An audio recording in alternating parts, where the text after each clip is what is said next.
For Panthers Fans Only is a sports podcast intended for mature audiences and contains profanity as well as extremely spirited conversation. What you see and hear are the sole opinions and depictions of each individual, not at all inclusive of the entire cast or any guests associated with our show. Thanks for tuning in, and always remember to stand on business. That's why I said, outside of Abdul and Travis, for this particular team, the way that it's orchestrated and the way it's constructed, I mean, the Carolina Panthers, well, let's go slow. Welcome to For Panthers Fans Only. If you're new here, thank you so much for being here. I'm your host, JJ. I'm your co-host. I haven't done that in a long time. I just wanted to see you scramble. Your producer, I like when you doing like that, Daddy. Yo, that nigga Diddy is a freak, man. My bad. Go ahead. Oh, I thought you were talking about when bro said that the K Cunningham on live. He was like, get him out. Get him out. How do I get him out, bro? He ain't been lost. Yeah, that is crazy work. Go ahead, buddy. My apologies. What? Did you introduce yourself already? I did. Oh, okay. My You bad. want me to do it again? I'll double back. Yeah, I'm please. your producer, Tavian. Thank you so much for being here. Again, if you're new here, thank you. Welcome to the channel. Welcome to the show. This is For Panthers Fans Only. If you haven't connected with us, if you haven't had the opportunity yet, go on social media, Instagram, and everywhere else with the exception of X. Find us at For Panthers Fans Only. You can also find us on X at FPFO_podcast. And you can connect with us on our website, for PanthersFansOnly.com. Had the opportunity to purchase this Carolina Reaper shirt, support quarterback one as well as the home team. What else? Housekeeping. Giveaway. Yes, the giveaways. Currently have 2 giveaways live right this second. If you guys go to forpanthersfansonly.com right now, you have the opportunity to enter into 2 giveaways that we have going on. One is our rookie jersey giveaway. So after the draft, we will select a winner. The winner will be able to select whatever rookie from the 2025 Carolina Panthers draft class that they want to choose to support this season. We will be purchasing you a jersey, courtesy of For Panthers Fans Only, of course. That is number one. And the big one, the massive one, FPFO road game experience with us, with the crew, a flight, 2 tickets to the game, as well as a hotel stay in Phoenix, Arizona, or Glendale. Just depends on, whatever the details look like, whatever the case may be. However, that is the game that we have chosen for our first ever FPFO road game experience. If you guys didn't have the opportunity to check out our vlog when we went to Vegas for the Raiders game last season, highly, highly encourage you to do that. If you go to the channel at the G2S Network on YouTube, you'll be able to find it. You go to Game Day Experiences, click on that. It'll take you there. Incredible trip. And honestly, what you guys saw wasn't even the half of it. I'll just say that. So if if you end up winning the road game experience, just be ready. I would highly encourage liquid IVs. I don't even know what else would you say they need. I don't know. Just be prepared. If you partake, of course. Yeah, we're not going to peer pressure anybody. And you have to be 21 years or older to enter. Unfortunately, I don't got no time to be babysitting, doing nothing. Signing waivers, don't need parental permission. Yeah. If you coming with us, you coming to party. It's a fucking lifestyle. Y'all don't heard it before. Yeah, no cap. So you must be 21 years old or older to enter. If you have purchased a Carolina Reaper shirt, if you tag us in your screenshot on X, or DM us, you will get 5 free entries to the FPFO road game experience. Then you can get an additional 5 just by following the steps. And it's very simple. Just connect with us on social media and you get free entries, up to 9 or 10 entries. There's just nothing that will prohibit me ever from an experience like that, an opportunity like that. It's just me personally. Yeah, I don't understand why you wouldn't want to. And if you want to know how we get down on trips, I would advise you to go to the YouTube channel, check out our cruise vlogs, check out our game day vlogs, check out the lifestyle type videos where you can really see how we like to party, and then you'll know what you're in store for. Yeah. I got you, big bro. Come with me. Yeah, facts. If you're judgmental, then Leave to be it. quite frank, this might not be the trip for you. This might not be the trip for you. If you're in a committed relationship, they get 2 tickets. Yeah, they get 2 tickets. So, yeah, they can bring their I loved would one, their advise spouse. you to probably leave them No, I'm not going to go that far. I don't know what he's talking about. for the trip. Yeah, I don't know leave what 'em he's for the talking about. trip. I don't do any Yeah, of that stuff when yeah, I me go on the neither. road. I don't know what you're talking about. I don't either, but I'm saying I'm going to be a bad influence on you if you're in a committed relationship. So, Well, there's that. You're a bad influence in general anyway. oh, that's debatable Reformed. because we have great time. Yes. Is it really a bad influence? No, it's actually a tremendous influence. It's actually a tremendous influence. But no, again, welcome. Welcome. Thank you so much for being here. Again, like our producer just said, if you haven't connected with us on YouTube, go over to YouTube right now if you're watching on any other DSP at the G2S Network. Click that subscribe button. If you're watching on YouTube right now, thank you so much for being here. Like, comment, subscribe, turn the bell notification on, and yeah, get tapped in. We have so many massive things coming up. Like, I honestly can't wait for the summer. I honestly can't wait for the summer because we've been scheming up some other shit. Like the Carolina Reaper drop, that was phenomenal. I'm very, very proud of it and what we were able to do. But this summer, if you're not tuned in right now, I would just highly encourage you to do so. That's all I'll say. That's all I'll say. We have a lot of big things coming up. Really, really can't wait to connect with a lot of you guys in person and just get back outside. I feel like, it's only been 2 months since the NFL season has been over, but I feel like I've just been restricted. I'm ready to get back outside and get around the team, get around the community, and just continue to grow ours. And, yeah. That's all I got. That's all I got for housekeeping. Gentlemen, how are y'all feeling? Feels like it's been a long time, but I know it hasn't. Yeah, I mean, obviously we just moved, so that's been a process for the last week or so, even preparing for a move and then actually going through the move. It's been tiring, so I've had better days, but definitely happy to, be in a new spot. Everything feels new, so that's exciting. But definitely tired, ready to, kind of take a break and chill out for a day or two and then get back to the grind. But overall, I mean, I feel fine. Fantastic. Yeah, I mean, just going to echo that. Also was a part of that move. Definitely a stressful process, but, new space, new area. The vibes are immaculate. The crib is amazing. Appreciate all the good wishes. I know y'all didn't send any, so fuck y'all, but appreciate the good wishes that you meant to send. I got you. They did send some. Nah, Wow. I'm just fucking with them. They did. See, he's just. They know I he's just just I just like ungrateful. to fuck with them. Y'all are my people. So, but yeah, it's nice. This is the first time in probably I'd say 10 days that I've actually sat down for more than 20 minutes, legitimately, and it's so nice to just sit here, be able to chat football, crack open a cold one, and have a good time. It's the first time. So, You're welcome. Shania Rivers just got drafted. Is she? Where did she get drafted? Bro, I don't know why it doesn't tell the team, like, Actually, yeah, let's just go right there. Let's just look at like the top 5 or 6 picks of the WNBA. well, we draft know so far. Paige went 1. Did she? Yeah, To who? Dallas Wings. I don't understand why Haley Van Lith ain't off the board yet, but Because she's not really that for real. yeah, She okay. just looked good. But, I mean, So she can't hoop? she can, but is she a fucking lottery pick? I don't know. Yes. I don't know. I just don't know. See, all I'm seeing is top dressed. I need to see a list. I know that's well. I actually went to Google, so maybe that's the part of the problem.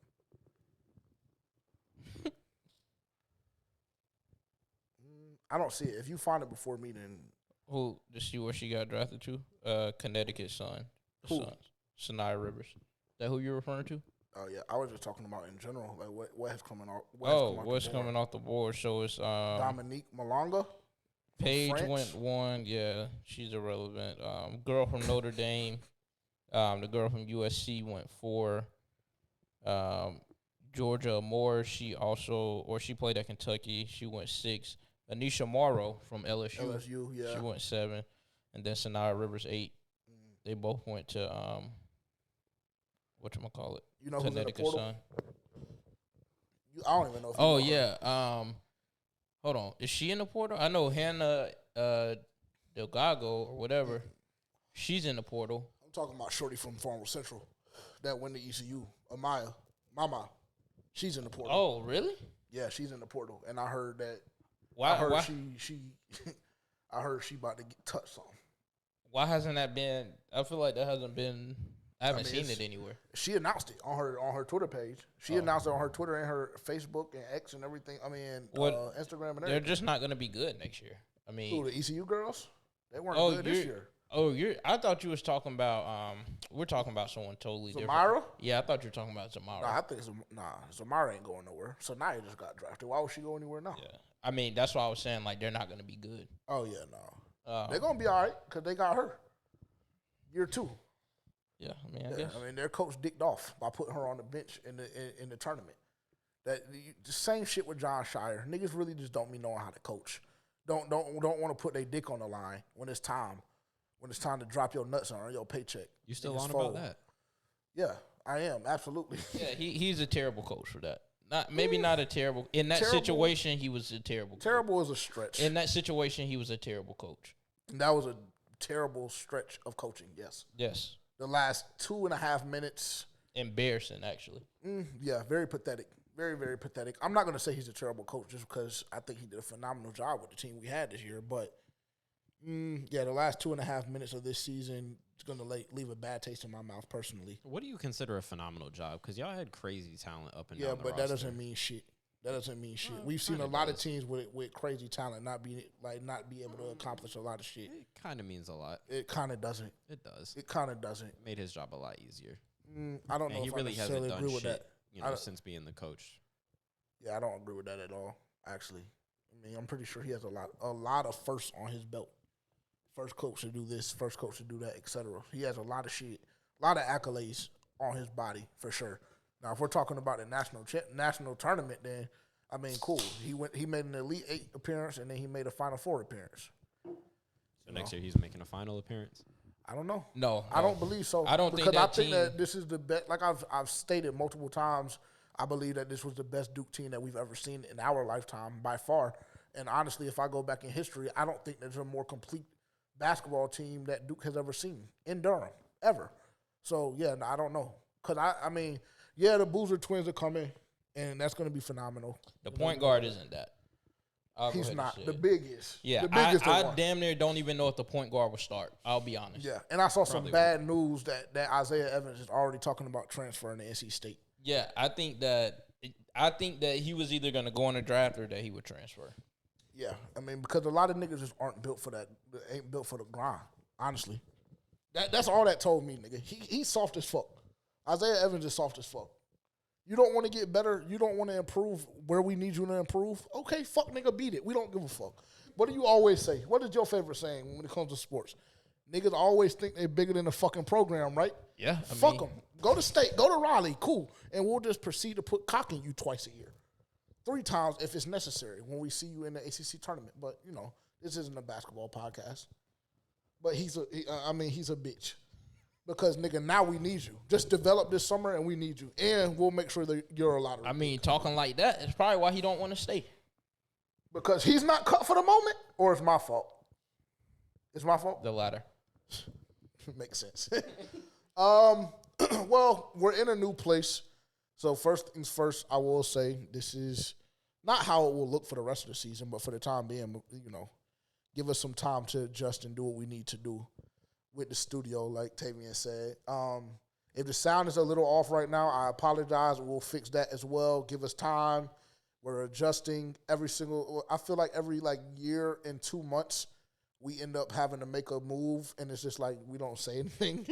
We just pop up in a new location. We kind of let him know last weekend or last week. Yeah. Yes, we had a whole conversation about it. Oh, yeah, what I meant to tell you last night, what I was going to tell you, and I said I'll save it for the pod, I ended up not having baseball on Saturday.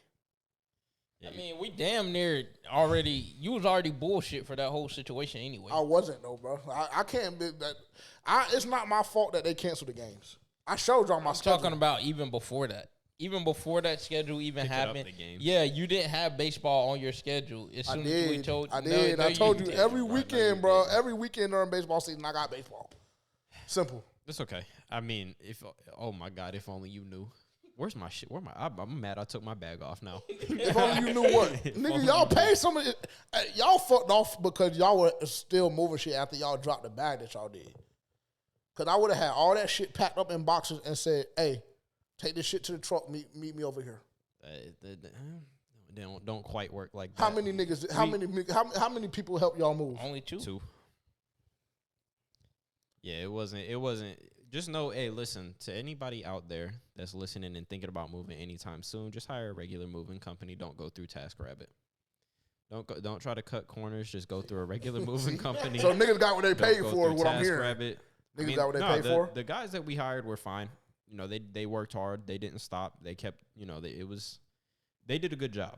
I don't know why y'all ain't go through Jose. It's just next time we will go through that? Jose. Whoever the fuck he is. Jose International. Young nigga. Whoever that's who I used to work for. Whoever he is, he can get the job next time. Just know that. Okay. For what we had to pay them niggas off TaskRabbit, yeah, he can get the job.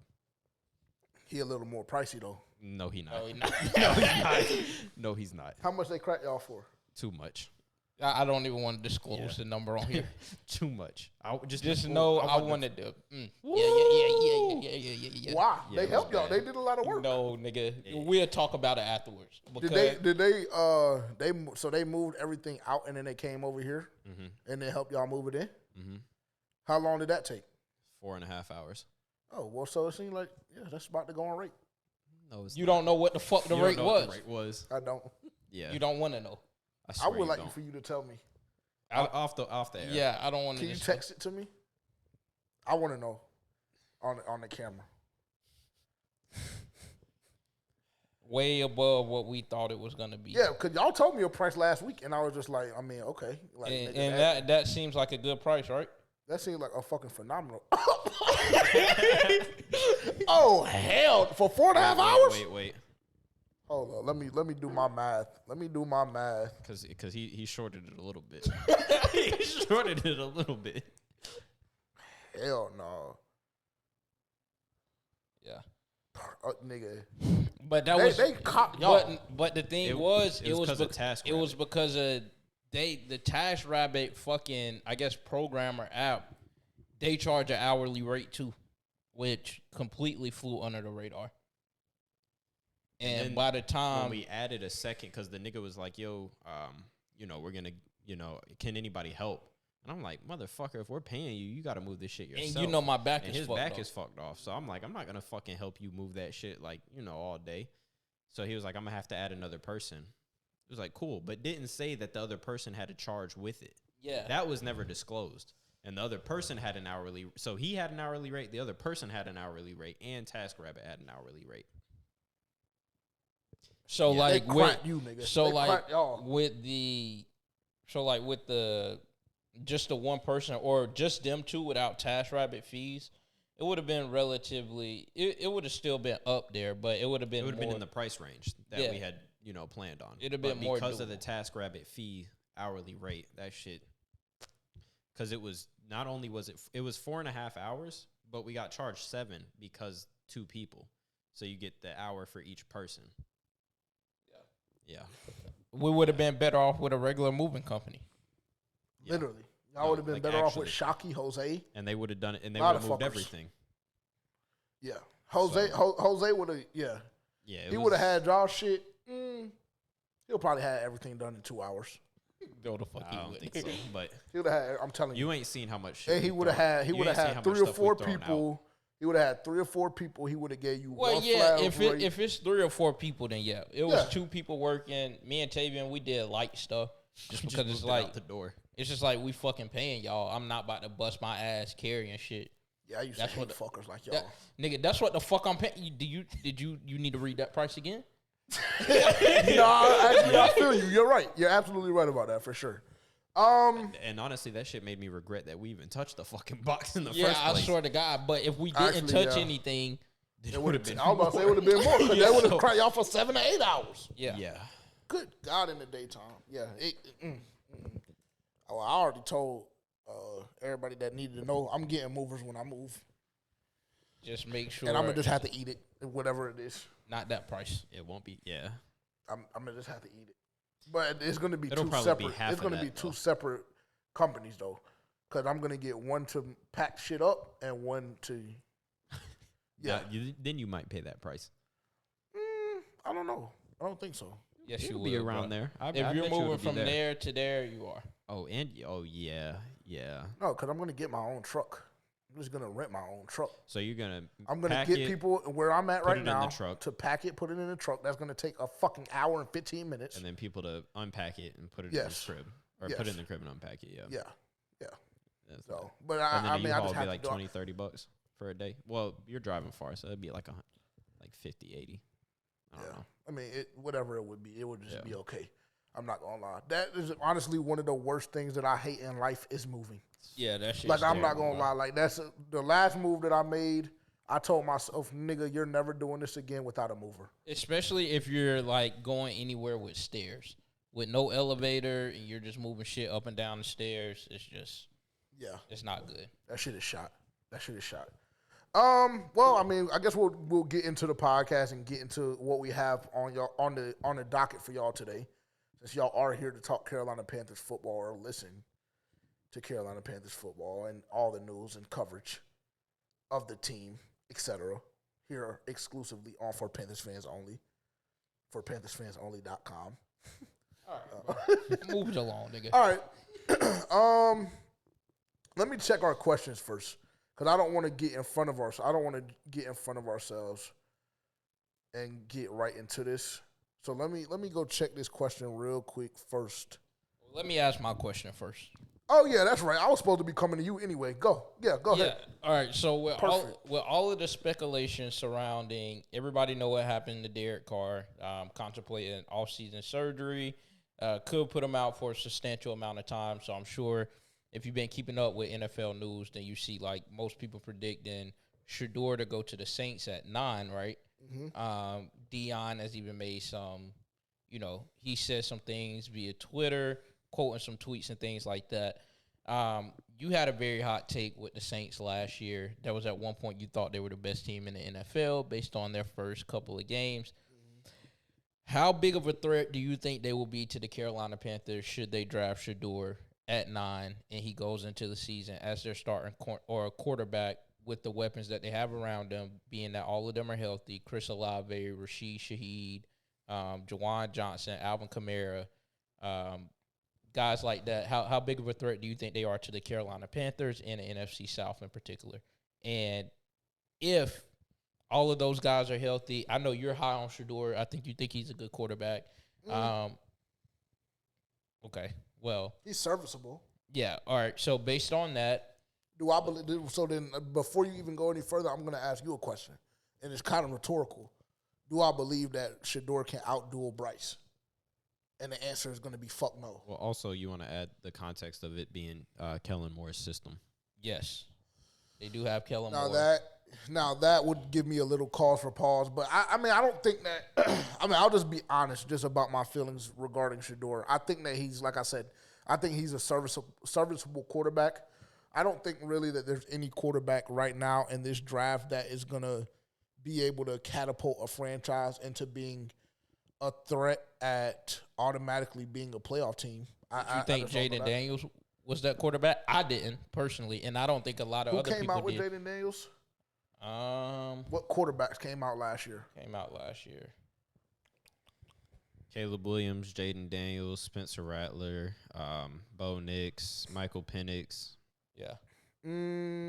I honestly can't remember. Regardless of who came out with them last year, did you think? I don't think anybody thought that Jaden Daniels would have the season that he did. To a certain degree, I did. Because how long was I hollering about Washington winning that division?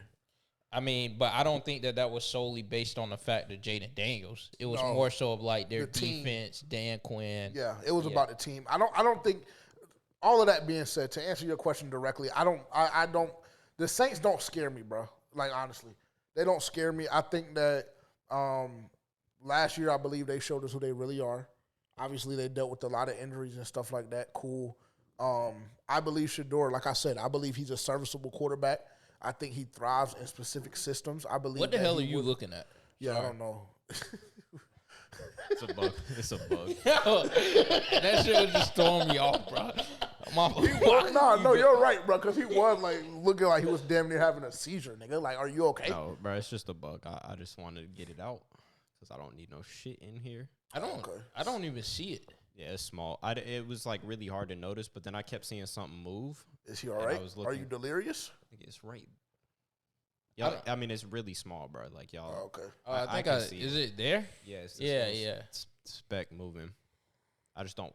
I just feel like every time I see a bug, bro, I just think like it has babies, and it's gonna lay fucking eggs. Well, I mean, if you smash the motherfucker, then the babies are. That's why they say you're never supposed to kill like a roach or some kind of water ball with like your shoe, because if you smash it and it does have babies, like they're gonna scatter. Yeah. Oh. So I would just new crib. I just wanted out, keep it P. That's all. Okay. My fault. I'm back. No problem. I was gonna say something wild right there, but I'm just not. I'm not gonna do it. I'm not gonna put us at risk this early in the year. No, this shit don't scare me. No, it's a fucking tiny ass bug. No, I wasn't gonna say anything of the sort. Not even remotely close.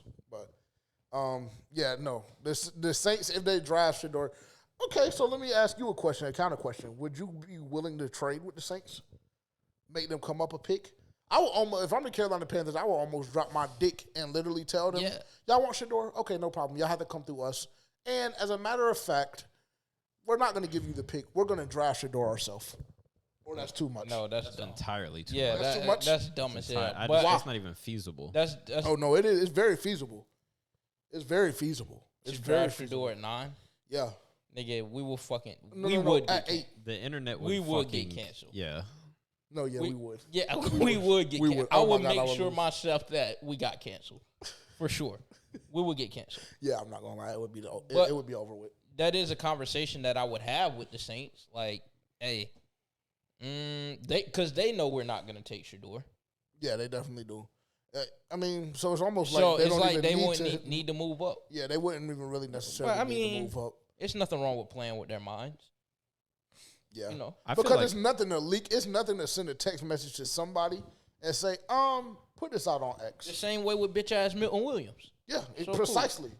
So then the organization should have learned something from that situation. Perfect. The nigga taught him something. I feel like they're more of a sleeper, honestly, to go after Tet. Especially with the question marks about like Chris Olave, not really. I heard that they're trying to shop him. There's been a lot of rumors about them trying to potentially shop him to New England, because New England is looking to pair Drake May up with a more established wide receiver. They're kind of probably a little sick of his injury history. Even with Diggs, is that still a thing? Yeah, I mean, they don't really have. Like, who else do they have? Diggs. They got the nigga last year. They got the young boy out last year. Fucking trash. Yeah, Polk. He ain't. Who was the other guy? Javon Baker. He ain't been on shit. Jalen Polk ain't. I mean, some of them are gonna get shipped out anyway. But I mean, your team doesn't move without a quarterback. So it's like. But then there was also the news coming out of the Saints camp that they're pretty high on Spencer Rattler and they think they have something in him. They liked what they saw from him enough last year. I mean, you can say that all you want, but like, nigga, you're not in their front office making the decision. So if their front office likes him, I'm just gonna go on record right now and say the Saints will finish 4th in the NFC South. I don't give a fuck who their quarterback is. I don't think that they're gonna. I doubt they're gonna bank on Spencer Rattler. I don't. I think they're gonna go Shedeur if he's available. I don't know. I don't know if anybody in the front office feels that way.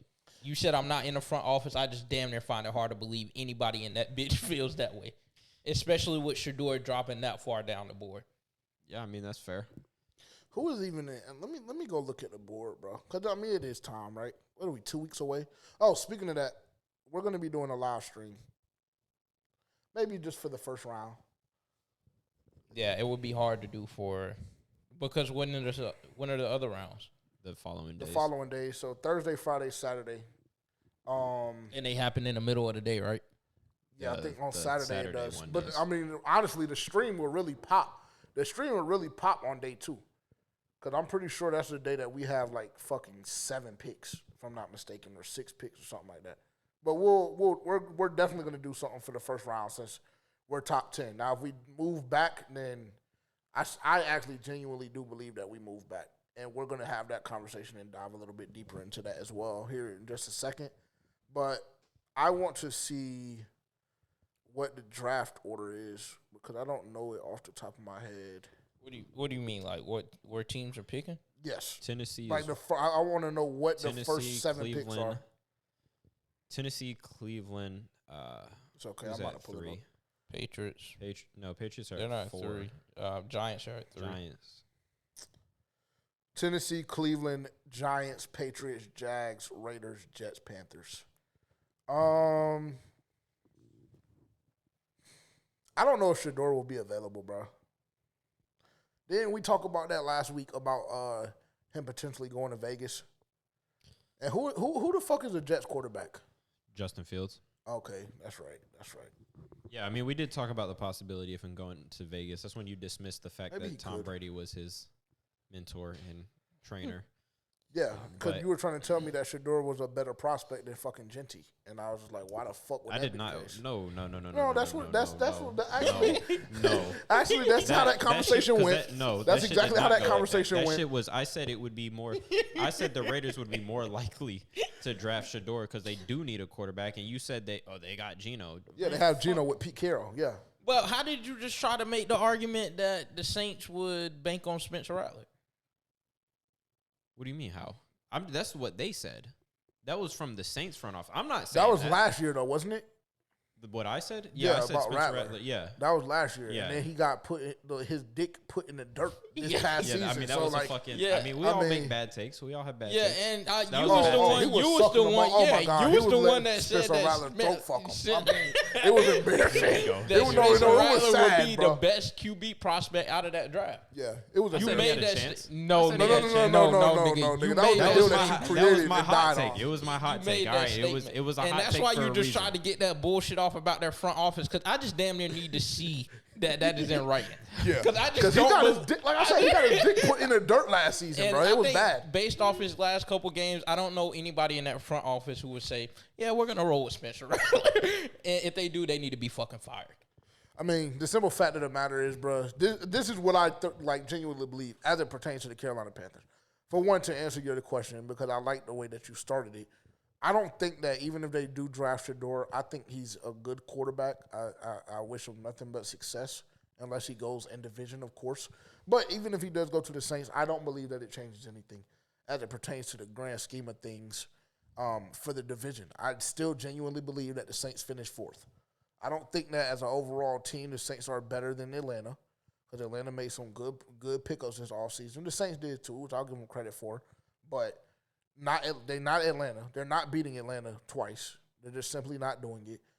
They're damn sure not beating Tampa Bay twice. It's just not happening, which I still believe, like, as time has gone on, I know my expectations for the Panthers are high, but I still would say the Buccaneers are still number 1.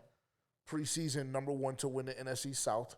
And I think that the Carolina Panthers are going to be a lot better than they were last year when they won 5 or 6 football games. Can they get us twice? New Orleans? No. They didn't even get us twice last year. And we were dog shit. Had the worst defense in NFL history. They couldn't even get us twice last year. So absolutely not. Not with the additions that we've made and then what we're going to do in the draft. No. Nope, they can't get us twice. They can't get Tampa. I don't know if they can get Tampa once. I don't know if they can get Tampa once, to be honest. I'm going to go ahead and go on record, too. The Saints might win 4 or 5 ball games next year, no matter who their quarterback is. That's how I feel. I think they're ass. But, I mean, maybe Juan will convince me otherwise once we, Or bro that you had on there. Yeah, maybe. I mean, he did tell me what was going to happen week 1. And we never circled back, unfortunately, for me to get my lick back after we won. What was that, like week 11 or 12 or something like that when I was in Atlanta for the Dallas game, Dallas in Atlanta? Yeah, I still see Saints fans posting about the 0-2 Saints and how great that they felt and how great that team was. Oh, yeah, I came on here talking crazy.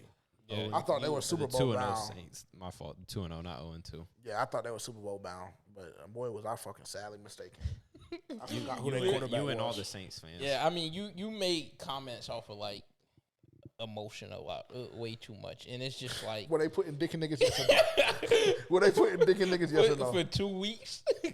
And we turned out we wasn't shit. And Dallas wasn't shit.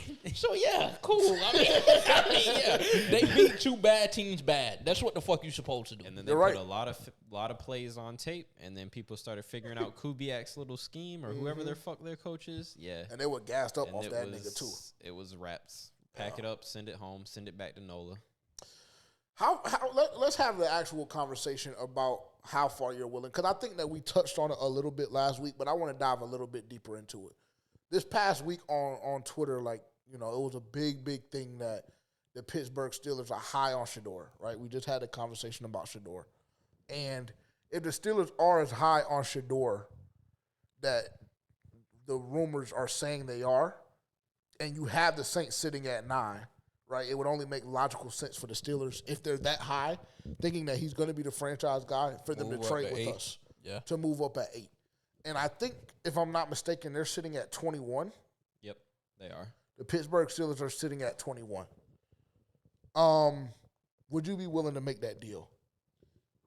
What's the deal? Yeah, I mean, they're going to have to add a piece. Yeah. And I'm coming up here to be a little irrational. Okay. TJ. They got to add. They got to add a piece. They're not doing that. That's simply just not them. Why? Based off of what they said this week, because contract talks were going really poorly with TJ. Yes. But they've turned the corner, and apparently contract talks. Per the streets, right? Yeah, per the streets, the contract talks have turned the corner, and they're on a much better note now. And probably they're going to get the deal done soon, because they're going to want TJ done prior to Micah being done. So, yeah, that's probably in their best interest, actually. And so they're going to. Okay, what about George? Yeah. Yeah, I'm not gonna hold y'all. I'll go ahead and give my answer. If they're offering George Pickens, and they're offering a first round swap this year, so we'll get 21. Obviously, conversations don't even begin without that. What about a first and their second this year as well? Oh yeah, with George Pickens. First, second, George. Submit it. Absolutely. But I don't think it would be that. I don't think that it would be that hefty. First and a second next year?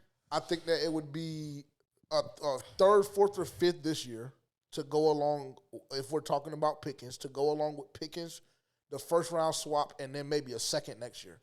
Well, I would still do it, because if you get Pickens, yes, and then a lot of mocks have Mike Green going like 21, 22 in that range. There's some names. I've also seen James Pierce. He's falling back to like 16, 17 in that range. In the 20s, you get into Donovan Azaraku. Yeah. Azaraku, because I'm not going to lie. After you gassed him up last week, I started doing a little digging. Yeah, I'm willing. I'm accepting all phone calls, nigga. We don't need to be at 8. Yeah, we don't. I'm not gonna hold y'all. Panther Nation, just listen to me. We don't need to be at 8. As many, I know that y'all are sucking a lot of dick right now, right? And I just want to come in here and put y'all's mind at ease, because this is coming from a nigga. Actually, let me not even go down that path. But I'm just gonna tell y'all, this is coming from a nigga that has. More or less. I'm just telling y'all right now that the way that y'all are y'all hands and knees right now, it just makes no sense. That's number one. Number two, there's nobody that should have y'all like that in the range that we're drafting. Nobody. Not Jalen, not Michael. God forbid we get Michael. I mean, I'm not going to hold you. I know, but I just need to re-emphasize it. And if I'm wrong, listen, I will die on the hill. If that nigga gets drafted by another team or us and he turns out to be a demon, I'm going to be the first one in the fan shop in BOA to get a jersey. I'll just say that. If I'm wrong, I'll stand on it. I just think he's a fucking bum.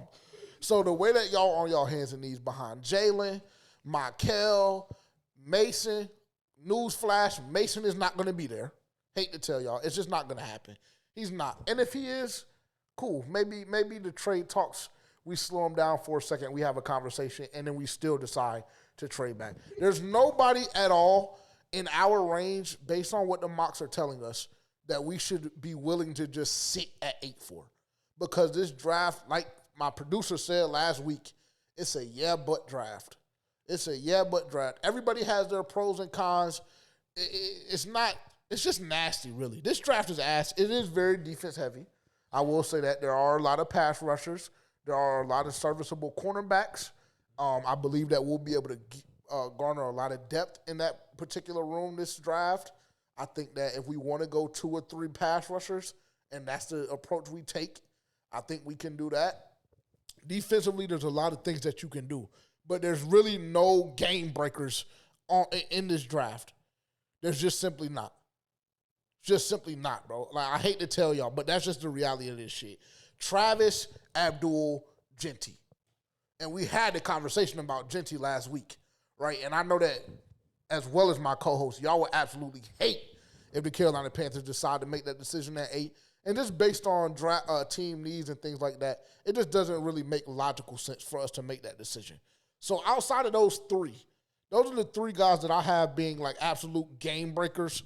There's not really much that is going to change the trajectory of your team in totality. It's just simply not. And well, I know there are, but you can get them later. There are like Ezaraku. Okay. Donovan Ezaraku. I mean, I think Tet is still one of those guys that can definitely change the trajectory of your team. Yes. Tet has it's so difficult Tet for a receiver to do that, though. Tet has been elite since he was coming out into Arizona. Tet is the highest rated prospect that Arizona has ever seen. And then when he gets to Arizona, all he does is produce. Let me ask you a question. When's the last time you saw a receiver change the trajectory of a team? Justin Jefferson. And then they had to add what? They had to add more behind Justin Jefferson. They had to go get Sam Darnold.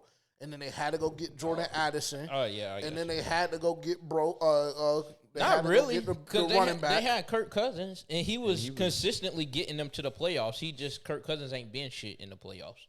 Yeah. But he did change the trajectory of the team. Jamar Chase is another. So, okay. All right. And I'm not just jumping out the window and saying that either. You don't have to, because the year that Jamar Chase got drafted, they go to the fucking Super Bowl, and before that, Joe Burrow came in that same year too. Yeah, I was say, the year before. He came in the year before. Yeah, yes. Yeah, they had, but they didn't take the leap until Jamar Chase got there. When Jamar Chase got there, they took the leap. They had elite. T also elite on the other side. They had T on the other side. I mean, yeah, that definitely helps. But if the Panthers, if Xavier Legette is who the front office and Dan Morgan and Dave Canales thinks and says he is, then y'all have a serviceable number 2, and then who we all believe to be the true number 2 in Jalen Coker, and we think he's really good. I think he's the number 1 right now. You have you already have a guy that can be an elite number 2. I'm about to flip this whole over, nigga.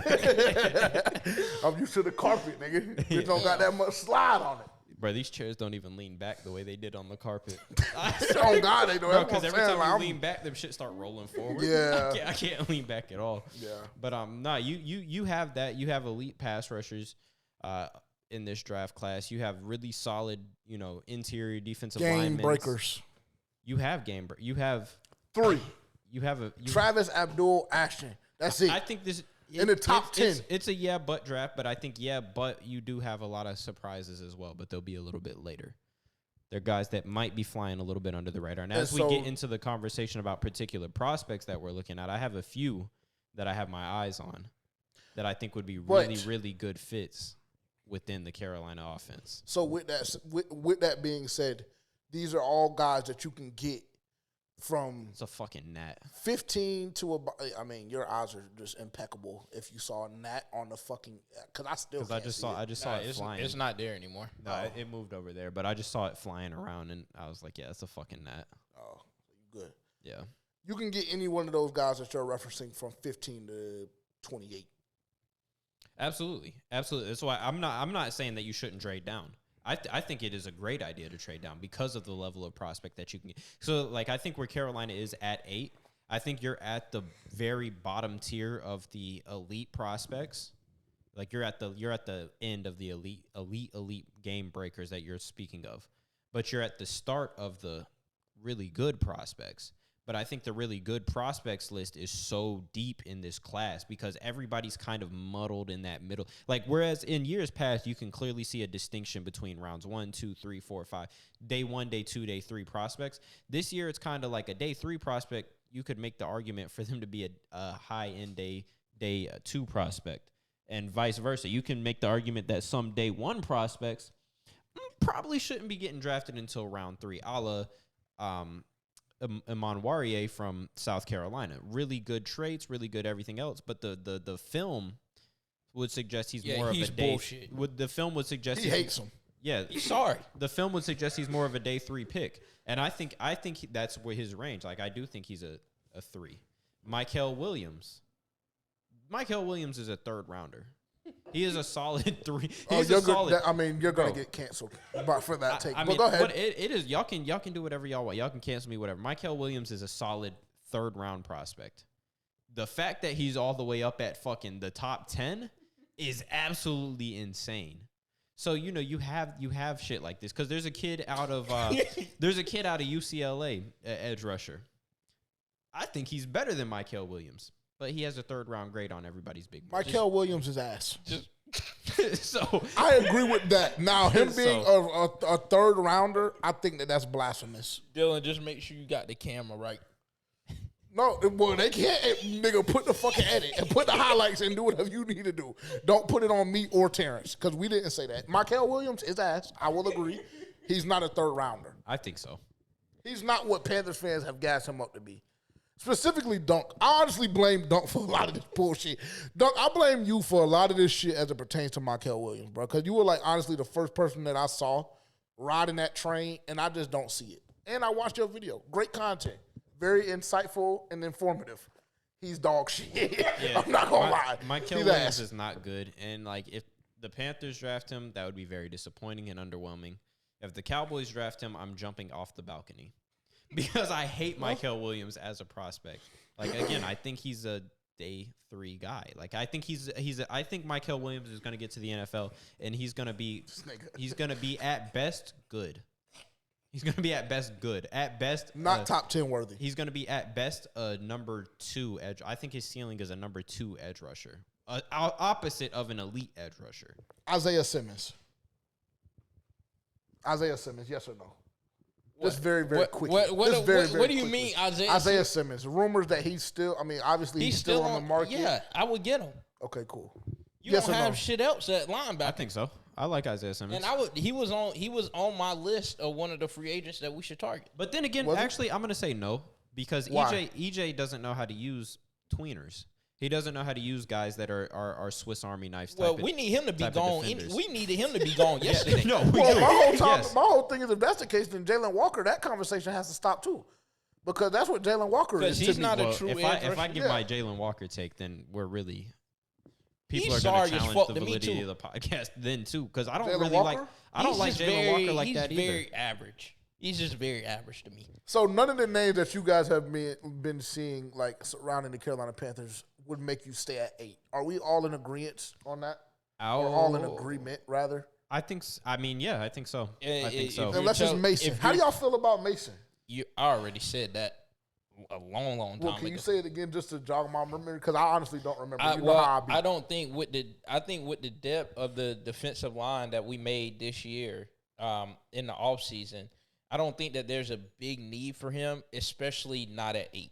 Right. And I think Mason Graham is cool, but I like Derek Harmon a lot better as a prospect for an interior defensive lineman. That's me personally. Like, I think he has better footwork. I think he's a little bit bigger than Mason. I also like the kid from from Ole Miss too.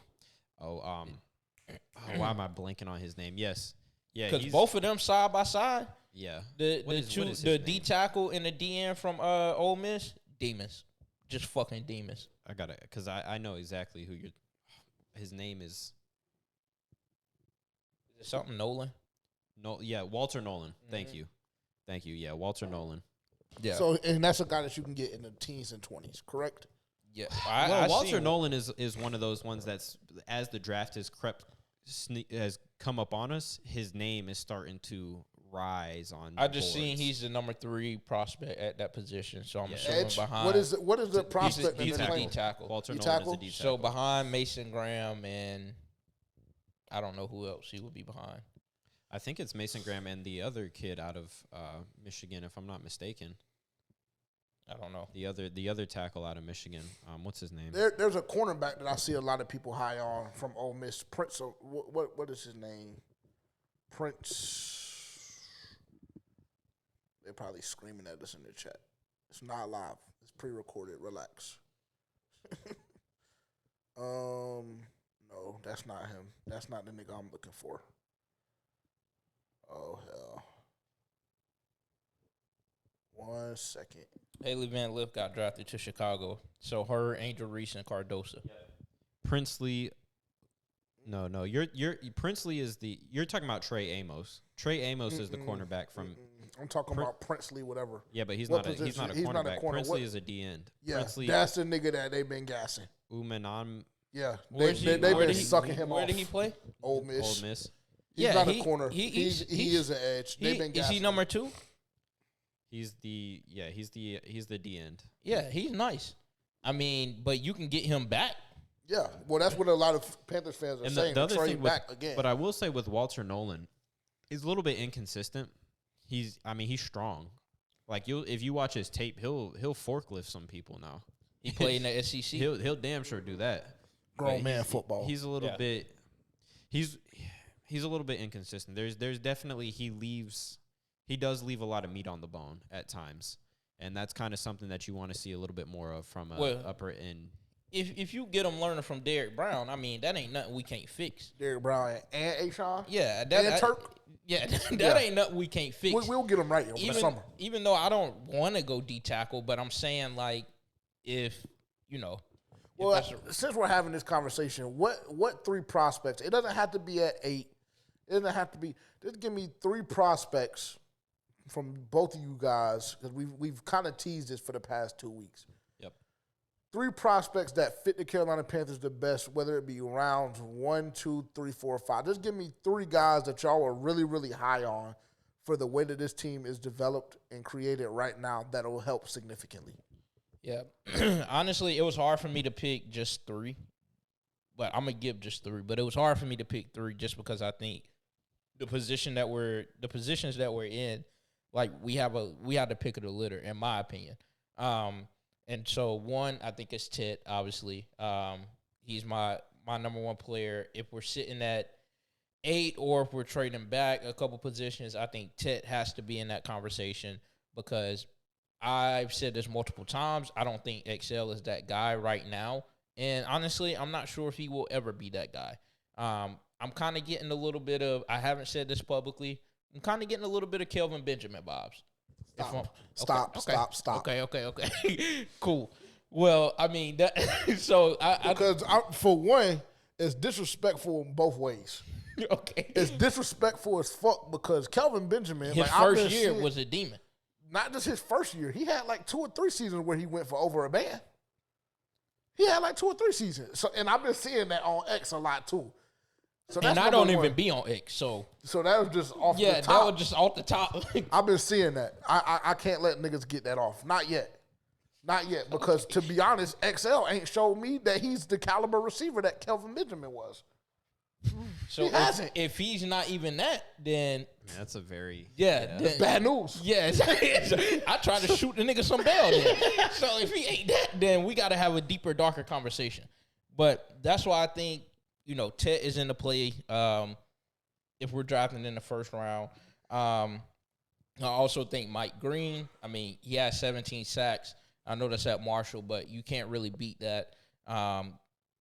Like we said earlier, his off-field allegations, if those comes back to be what they are, then, we move on.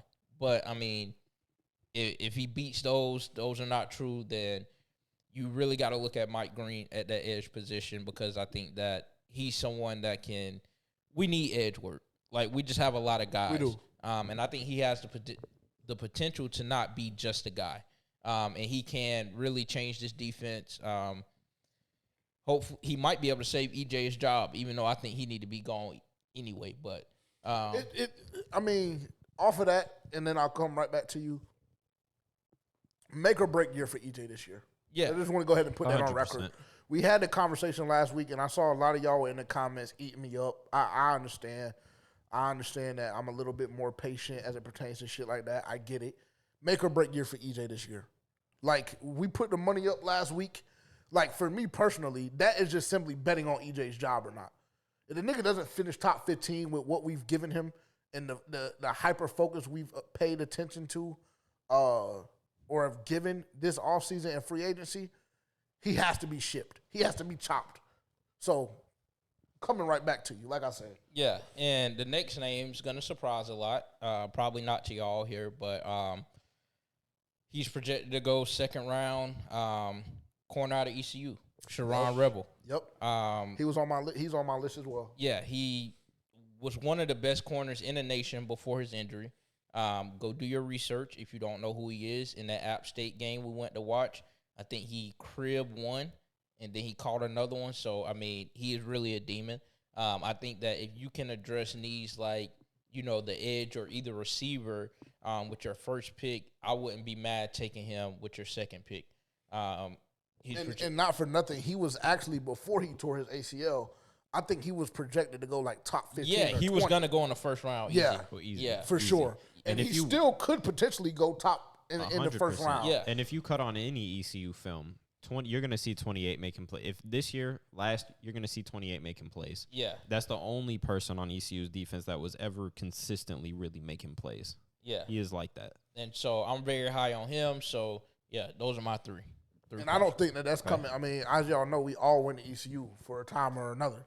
I don't think that's hometown bias either.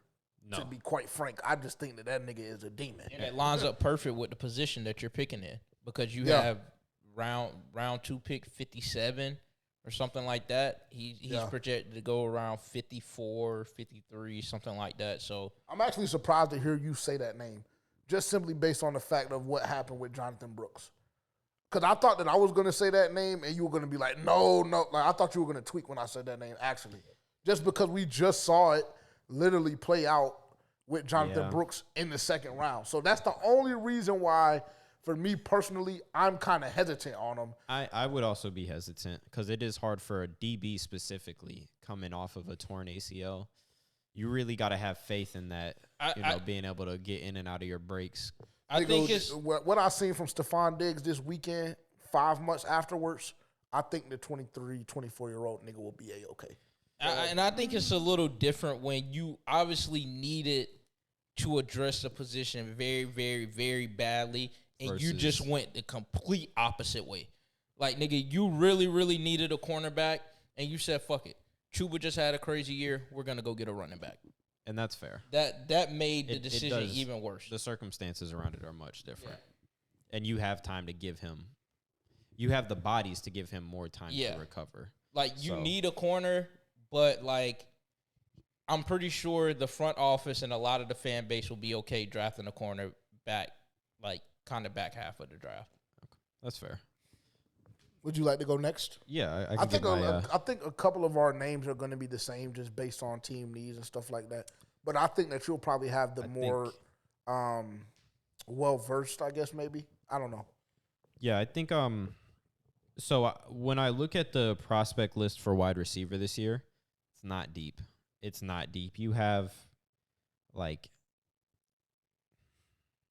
maybe 10 wide receivers that are worthy of being drafted in the first 3 rounds. So I think if you're going to go for a wide receiver, you probably have to use your first pick. Obviously, Tet is going to be on my list. However, if you're going to trade down, I think somebody who would be a really good fit with the Carolina Panthers is a Matthew Golden.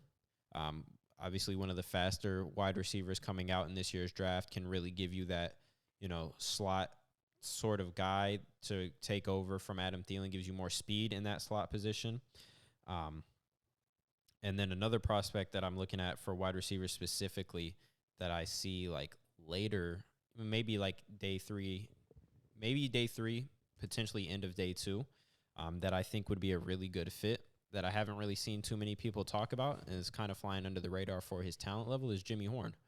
Jimmy Horn Jr. is a really good prospect, and for whatever reason, he's rated lower than Tej Johnson. I think anybody who's watched Tej Johnson is dog shit. And that's what I'm saying. I think anybody who's watched football, based off exactly you guys' response, is like, why would Jimmy Horn be lower than Tej Johnson?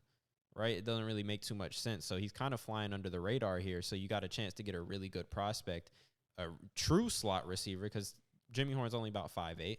True slot receiver. I think that would be very exciting as a later prospect. But in round 1, I definitely want to see the Panthers go after an edge because I think that's the most pressing need on this team. And as I said to y'all last week, and I'm going to reiterate that today, Donovan Ezeraku. I think Donovan Ezeraku is the best pass rusher in this class. You know, I don't care what the experts say. Everybody is just a media scout at this point, in my opinion. And Donovan Ezeraku, to me, has the best film, had the best numbers, had the most production. He is a guy that can change life in Carolina, and I would absolutely love to see them go after that. And then for my final one position, because I do think cornerback is still very much a need, especially considering you did pay J.C. Horn that much money. Because J.C. Horn's injury history, you have allotted a large portion of your salary cap to the DB position. If you lose J.C. Horn, you're back to Mike Jackson as deep cornerback 1, and I know it. You know, JJ likes Mike Jackson. I don't even think JJ would like Mike Jackson as cornerback 1 for an extended period of time. So that's definitely a need that wasn't truly addressed last year. And I think this year, based off of where the Panthers are picking, a prospect that I really like is actually Kobe Bryant from Kansas. I think Kobe Bryant is a guy that you could get later in day 2 in round 3. That would be a very interesting prospect to have. He's a good cornerback, physical. He's got some really good tape on him. I think that's one right there. I like it. I think we'll have some names that obviously we'll repeat. I kind of wanted, I didn't want to give Jalen Walker or Ted. I didn't want to do that. I like Mike a lot. I do. From Marshall. I mean, I think that how you feel about Ezeraku is how I feel about Mike. But I do love Ezeraku a lot. I'm going to just throw a couple of names out there just because, I don't really have 3. I just wanted y'all to give 3 just because I wanted to see, what y'all's actual list would look like. Really, really like Ezeraku. I really, really like Mike Green. Another guy that I don't know if I'm not even going to say I don't know. He doesn't have the talent, in my opinion, that Mike or Ezeraku have, and I don't think, that he's top 5 in his position group. But another guy that I've really started to look a lot more into is Jack Sawyer from Ohio State.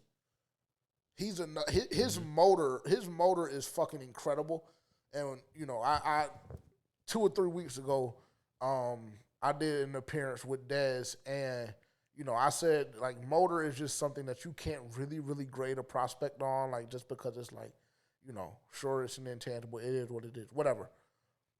Jack Sawyer is a dog to me. He's just one of them white boys that just simply don't give a fuck.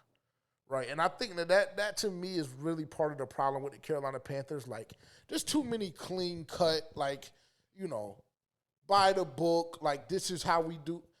I'm not the biggest fan of that. I think you need a couple of wild cards, which is why, if the Pittsburgh Steelers come calling, the first name for me personally that I'm asking about is George Pickens. TJ Watt, obviously, if he's going to be available, that solves your edge problem, so then you can do whatever you want at 8, whatever the case may be. But we need some dogs, bro. And we've been saying this for how long? 2 or 3 years where we've talked about dogs and demons. I think Jack Sawyer fits that mold perfectly. So those are 3 guys that I really, really like at edge. I love that you brought up Matthew Golden because I think I came on here and shitted on him maybe 3 or 4 weeks ago. But I'm going to take that back. I did, right? 2 or 3 weeks ago, I came in here and shitted on him, and I told Steve Smith that he was tweaking because he has him ranked higher than Tet. I genuinely still don't believe that dumbass shit. I really don't. I think he's a really, really good wide receiver prospect. I don't think he's going to be a better NFL wide receiver than Tet, just based off size alone. I just don't. I don't see it. But I do like Matthew Golden, potentially for the Carolina Panthers. If we're talking about wide receiver, if we're talking about somewhere in that 2 or 3 range, round 2 or 3 range, he's not going to be one of those guys where you trade back in the first round and try and get him. It's just not going to happen. Like, I need Panthers fans to understand that too. Like, the odds of us going offense at 8 or anywhere else in the first round, to me, are very, very low. I just don't think it's happening. I think it's defense and I think it's edge. I do. Like Matthew Golden a lot. Obviously, Tet is on that wide receiver list. And Amos from Ole Miss, like him a lot just because he's physical. And like you just said, like, you're going to need more depth in that room. Because Mike Jackson, I love him. I think he's a dog, but he's not a cornerback one. He's not. And I'm not saying Amos is going to be that, but I think that Mike Jackson having that support along with Shaw Smith-Wade and a couple of the other guys that we brought back, like, just relax, bro. Just relax. I could have gone the whole summer without hearing that name. Just relax. He developed very well at the end of the season last year. I was actually very impressed with what he gave us. You know, something I've been seeing about Trey Amos, a lot of people will, like, say is, like, he misses tackles. Like, he'll miss a couple of tackles here and there, but, like, if you actually watch his film, he misses tackles because he's trying to fucking kill people. Like, he'll sometimes take a bad angle, but it's because he wants to take your head off, not because he's scared of contact. And I can personally live with that. I can too. live with somebody trying to stretch a nigga, and not ankle biting, which was one of my biggest things with Trevon Moehrig, right? But that's TBD, because I know a lot of Panthers fans have arousal issues with this nigga. Their cock has been stuck on hard for him since we've gotten him. So I'm not gonna tweak, because I would love to have a number, whatever jersey. What number is he with us? 7. Do we know? No, that's Jadeveon. Well, Jadeveon might have to get a bitch up.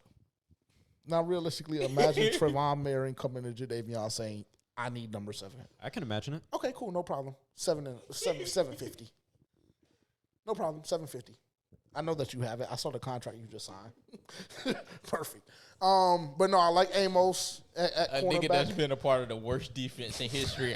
You're gonna charge me $750 for a jersey? Okay. And I like bro from ECU. I think that would be a steal if we get him. I think so too, bro. And to be honest, like, I'm fine with us taking him second round, number whatever, 53, 54. What pick do we have? Do you know? I think like 57. Okay, whatever it is. And we'll be more informed coming up, I promise. Like, when we do our live stream, we'll be a lot more informed and we'll be prepared. But whatever we pick second, if bro is available, what's his name? One more time. Sharon Rebel. If he's available, second round, and the Panthers had the opportunity to get him. And I know y'all going to be hating because y'all don't know the name. And because he went to ECU, y'all going to think we they're going to think that we're dick riding. Just go research. Yeah, go watch fucking film. You don't have to rely on us. A lot of y'all do a really good job at that as well. Y'all are very informative in the comments. And we're extremely grateful for that because y'all be teaching me some shit every single week. And I appreciate that. If y'all ain't familiar with this kid, just go do your research. Just check in. Go look at his profile. Go look at some film on him. Trust me. Y'all will not be disappointed. This is not hometown bias. This is not one of those situations. Any stretch of the imagination. It's just simply not. So I like him. Amos for cornerback. Like I said, Golden and Tate, receiver. We talked about edge rushers as well. A class that I haven't dove deep enough into is safeties. I haven't dove deep enough into this safety class. I just simply haven't. And to be honest, I need to, because that is a huge issue that I think is flying under the radar just because we have 8, and obviously we're not drafting a safety at 8. We're just simply not doing it. I don't think we draft a safety in the first round. I have to do a little bit more research on this safety class because that's going to be something rounds 3, 4, 5 that we need desperately. I love Damani. Can I throw a curveball? Of course. Curveball position of need. What I think would be interesting and somebody who could kind of get you another playmaker, tight end, Tyler Warren out of Penn State. Hate it. I don't like that. I think he's an elite prospect, though. I think he's kind of like a George Kittle type, can do it all. Probably one of the better tight ends that we've seen come out recently. I mean, I know Brock Bowers came out recently, but like kind of along that same breath of a Brock Bowers, like a difference-making tight end, and we saw the impact that Brock Bowers had in Oakland last year as a rookie. Tyler Warren is another guy. If you go watch his film in Penn State, I mean, they had him do everything. Take snaps directly out of the backfield, lined them up on the offensive line, lined them up out wide, lined them up. They ran trick plays specifically to get the ball in his hands because he's that dude. Well, even if that's the case, even if that turns out to be true, I mean, you just gave Tommy Tremble $8 million, something like that, and you just drafted JT last year. Yeah, so it just wouldn't even make sense for the team in general. Like, even if all of those things turned out to be true about Tyler Warren. Well, I mean that's a name I've seen a lot though in this space. That's a name I've seen a lot. Tyler Warren. I don't know how much faith I have just yet in like Tommy Tremble. I think he's okay. Like, I think he's decent. I don't think he's anything like. Yeah, when I see Tommy Tremble, I'm not thinking, yeah, I'm solid at tight end. And JT Sanders is another guy who I'm like, he has a lot of potential, but I mean, he played well, but he also kind of fizzled out at the end of the season and he got hurt. So are we gonna have another? Yeah, but I can't. Yeah, yes, but are we gonna have a guy? Are we gonna have another situation where we have a guy that has all the talent in the world, but might not be able to stay on the field? Now I know it was a weird hit. But it was also a hit to the head. It was a concussion, and a neck injury. You know, if we're kind of dealing with that already, I know a guy that was in Dallas that had a lot of neck and head injuries, and he ended up having a very short career. Leighton Vander Esch. So it is very, very much so. When we talk about it with Tua all the time, everybody's always very concerned with Tua's health because of his head injuries. Tua's never mind. But we're just, I'm just saying, like, head and neck injuries are nothing to play with, especially in the sport of football. And I think tight end is a position the Panthers could absolutely use another piece in that room. And I'm sorry, but the 6'9" Hooper ain't going to cut it. Well, okay, cool. So just stop. Let me ask you a question. If you're sitting at 8, right, and I just said that I don't believe that the Panthers go and get offense at 8, right? But let's say you're sitting at 8 and you're in the front office and you decide, okay, well, there's 2 really, really good weapons that we have available here offensively. Yep. Are you taking Warren over Tet? I think I'm having the conversation. I'm 100% going to have the conversation with my room. Okay. I'm definitely. I just personally, I don't know if I have to do more on Tyler Warren. I have to look more into it. But I've watched Penn State play a lot of games last year. And, yeah, he's versatile. They were able to hand him the ball a couple of times. Unfortunately, we're not doing that dumbass shit in the NFL, and we're not doing it in Carolina, right? So it's just like one of those situations where, like, is this nigga really, really, really a good, pure tight end, or is he just being gassed up because of the versatility in the packages that Penn State developed for him? And if that's the case, then, like, for me personally, yeah, I'm taking Tet over Tyler Warren. I just simply am.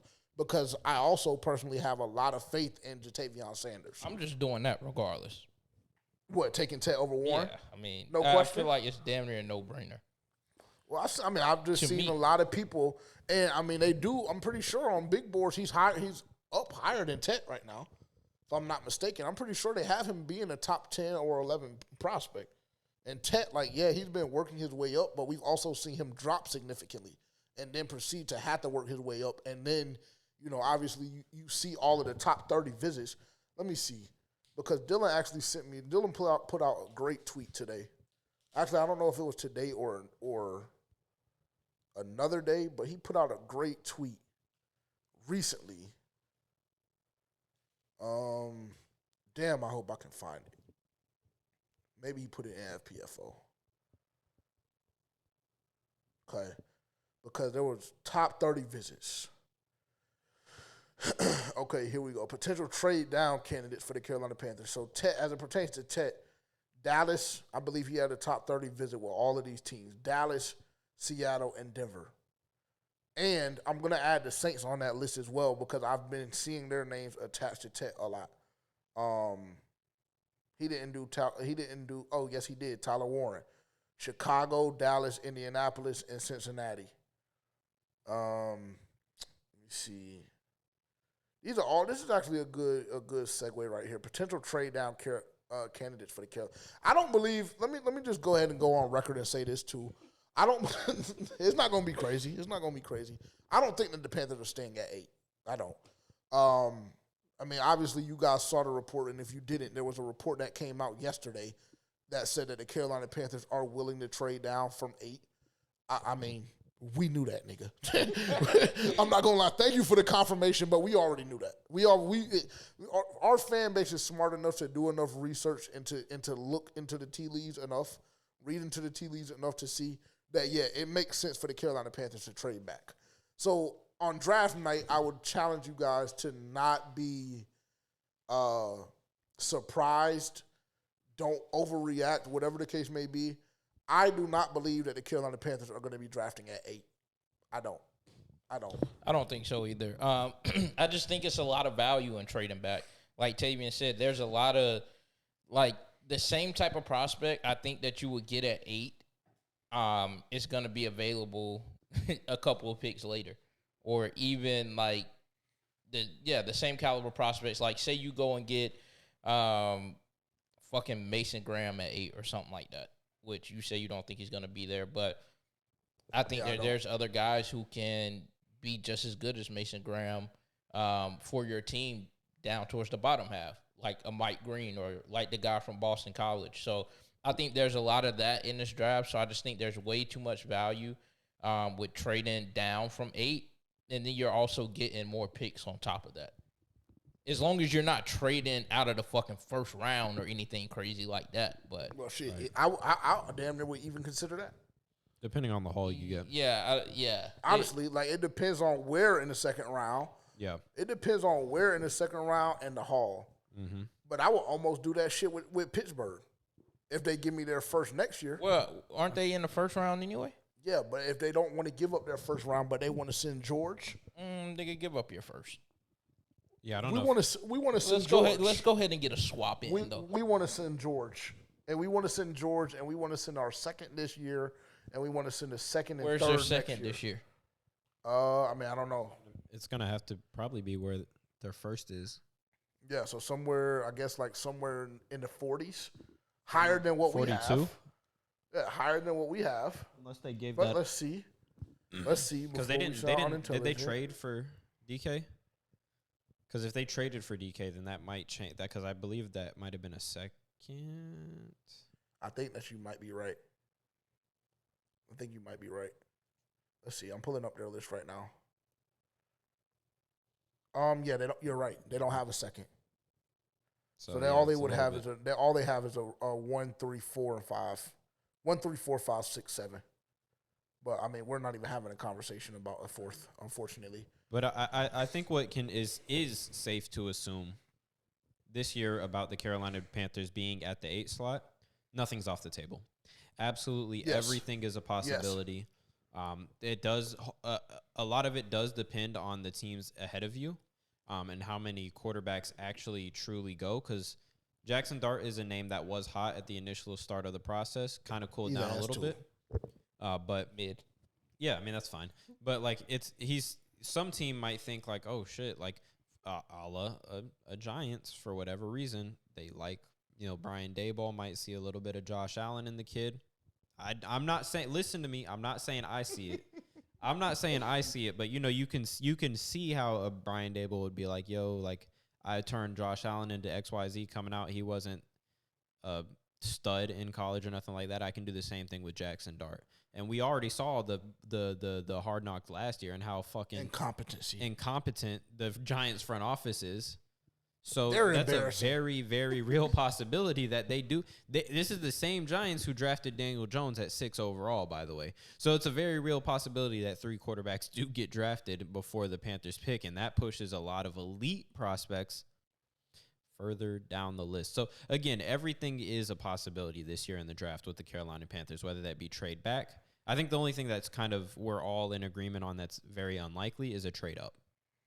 Yeah, that's trade not up happening. is very unlikely, but That's not trade back, draft a wide receiver, draft a tight end, draft an edge, all very real possibilities. So what do we think the Titans go? Cam Ward. Okay, Cleveland goes who? Abdul. Yeah. New York goes quarterback. What are you saying? Shedeur. No, I think New York. I mean, goes I Travis. know. I mean, Travis. Yeah. Yeah. Okay, and New England goes what position? O-line. I think Will Campbell. I think they take O-line. Jacksonville. That's an interesting. They're not drafting a quarterback. Yeah, they're not drafting a quarterback. They're not drafting wide receiver. Yeah. I think they could. That might be the Surprise. Mason Graham pick. Mason Graham, or they could go Ginty. That's a no. possibility. They have ETN. Isn't that good? They have ETN and Bigsby. Yeah. I don't know. It's a They're both possibility. injury prone, though. I will say that. They're both very injury prone. I think it's no way Jacksonville goes running back there. I think it's possible. I think that do it think could it's potentially possible. be possible. But if we'll say Mason. The consensus seems to be Mason Graham, so we'll stick to Mason Graham. Okay. Yeah. I think that would completely fuck them off if they were running back. Yeah, That would fuck off a lot of people's draft boards if they did that. That would. I would be probably aroused if they did that. That would shake like things with up Atlanta early. and Michael Penix. Yeah. Facts. Exactly. Vegas. Ginty, Okay. So Yeah, we we'll go believe that Ginty will be off the board by 5 or 6. probably. Yeah, Jets. I can see them going Tyler Warren. I can see them getting a tight end, 100%. yeah. I mean, I can see them getting a weapon to pair with Justin Fields.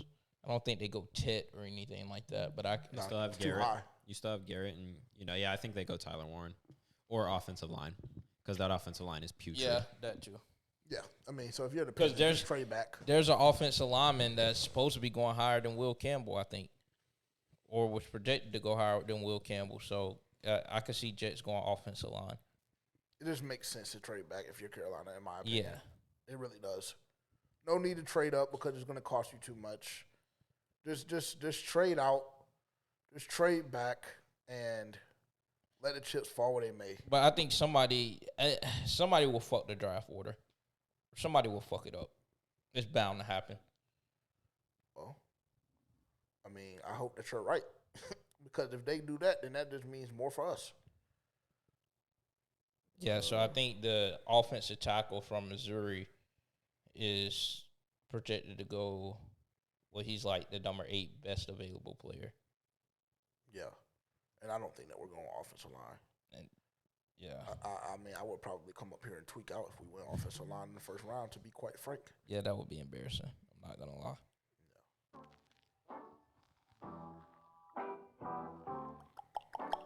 If you're new here, this is our betting segment of the show. It's called "Is the Juice Worth the Squeeze?" We've shortened it to be juice. Plus 400 or better parlays. And yeah, I have one. I have one on the board. Did anybody win last week? I don't believe so. Nobody said anything. The Lakers caught me off. I guess 13.5 was too big of a challenge for them. Well, they fucking ejected Luka. Was that the OKC game? It was. Yeah, the refs fucking fucked the whole game off. Yeah. You want to 'Cause it was eject only like a Luka with 3-point 7 game, right? minutes left. They were up by 1. Oh. 7 Chatting minutes to a left. fan. Yeah, Yeah. for chatting. Yeah, that was that Vegas shit, bro. I'm not gonna lie. That was that Vegas shit. If you bet, you can see moments where it be that Vegas shit. You can see moments. Victor Wembanyama rebound game. Oh my god. Oh my god. That shit had me want to put it up forever. Literally. I've No never cap. seen anything so crazy like that when everybody in the world has that shit on their ticket and they Yeah. fuck us off on multiple rebounds. I'm not gonna lie, that was insane. I don't know how they were able to get off with that, bro. That is crazy as hell. Yeah. We'll kick off with our content manager, Dylan. Let's see. He won an all soccer ticket. Charlotte FC, Bayern, Man City, Why do you say it like that? Arsenal, and Liverpool. Bayern? Yeah. How do you say it? Bayern? Byron. Bayern Munich. Yeah. That is how you say it. Yeah, that it. Bayern I didn't even Munich. know that was who you was talking about. Yeah, I don't know why I said it like Bayern? that. Bayern Munich, Man City, Liverpool, Arsenal, and Charlotte FC. The best thing for you to do is just to go put this in right now as you're watching and or listening. That's just the best thing to do That's probably because a good ticket. off season as it pertains to juice, it's just scattered all throughout the week. So just put the ticket in as soon as you watch this and you'll be okay. But that ticket is a plus 1848. Dylan gave us some juice. Wow. Woo. Wow. Thank you. Wow. Finally. Wow. Finally. Wow. We couldn't even get that much juice out of the nigga last year when we were doing plus 500s. Crazy. Crazy work. But that's not a bad ticket. Welcome, Dylan. It's about time you showed up. Oh my God, nigga, the Red Sox are getting beat 16-1. I mean, Christ. By who? The Tampa Rays. Bay fucking Rays. Yeah. And these niggas are playing in a minor league stadium getting cocked. We're warming up. We're still warming up. It's early. It is very, very early. It is very, very early. We've had moments. And That's embarrassing. We've had some not so good moments too. So we're figuring it out. We're young. The pitching, this is what I'll say about Boston, though. Their pitching is still, this is what I tried to tell somebody before the season started. That pitching is still very, very, very suspect.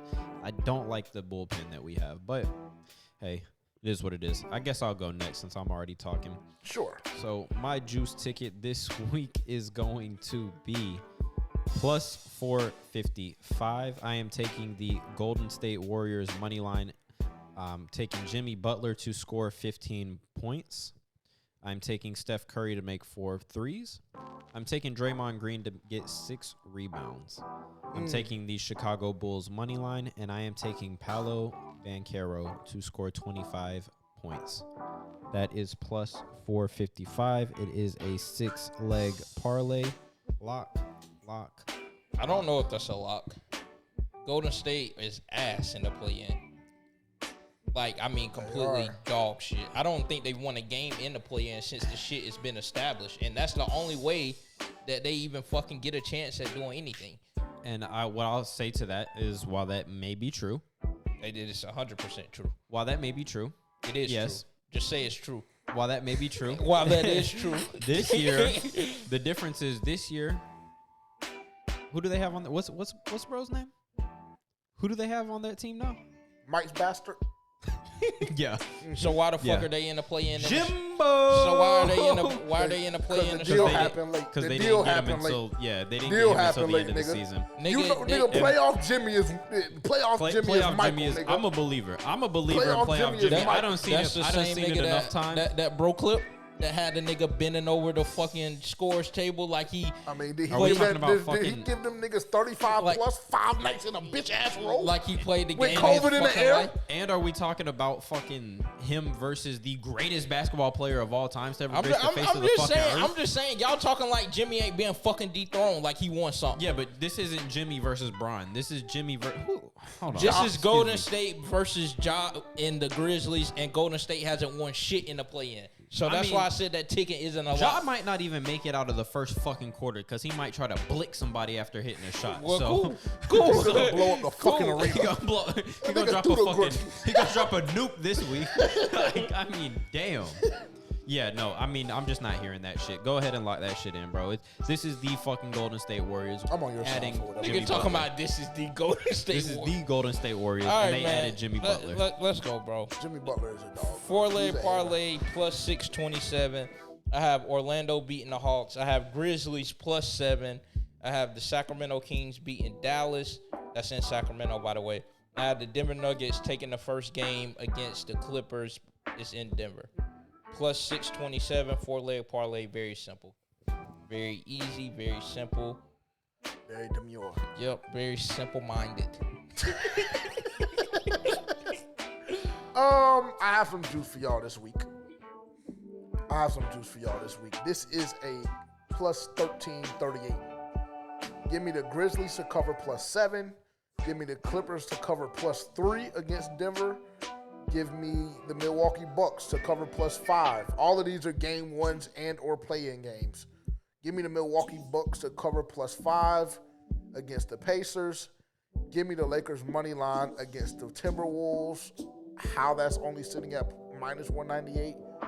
Beyond me, I guess they think LeBron is pussy. Not my king. And Brandon Pazinski, how do you pronounce his name? The white boy from Golden State. Give me him for 2 threes. It's a lock. It's very simple. Brandon, 2 made threes. Grizzlies plus 7. Clippers plus 3. Milwaukee plus 5. And Lakers money line. Very, very, very fucking simple. All niggas need to do is play competitive basketball. If that's too much to ask, you know, my mind is already made up about the NBA and the current product that it is. So it wouldn't be far off. It is very, very pussy. Very, very pussy league this year. So, yeah.